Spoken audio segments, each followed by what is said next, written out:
So the aggregator basically aggregates scores across different analysts and provides values to the user.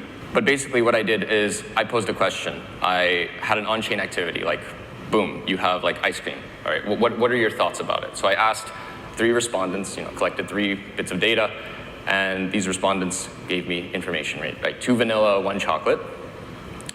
And then I, as the aggregator, collected this data and now am representing it to the end user. So how it specifically works, the activity occurs, the analyst evaluates the activity and result based on a specific criteria, so a specific question, and the aggregator takes the data from multiple analysts and produces a weighted score based on its own criteria. So it's a lot of bias present within the system, but bias is part of the system. This is how the value is attributed. So there are 3 aggregators in this scenario. Each aggregator can be called by the user and essentially provide data to the user. Given that the aggregators are competing for the user, if they misrepresent data, if they do anything that would negatively impact the user, and the user can see, let's say I take the data and I say oh, well, there's more people who like vanilla than they do like chocolate, even though that wasn't the case.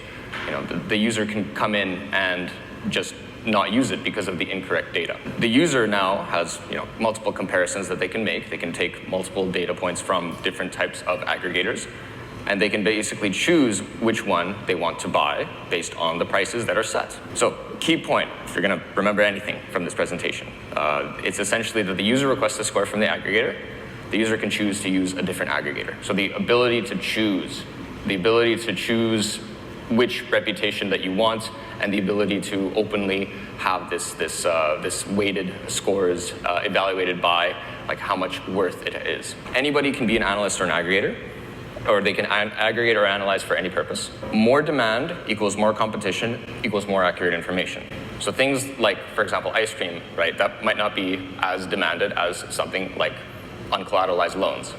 So things that would provide more value to the end user would be more in demand, which would lead to more people coming in and providing that data. And then aggregators are the ones directly punished because they don't receive the income if they misrepresent data. Because if they misrepresent data, they won't be used.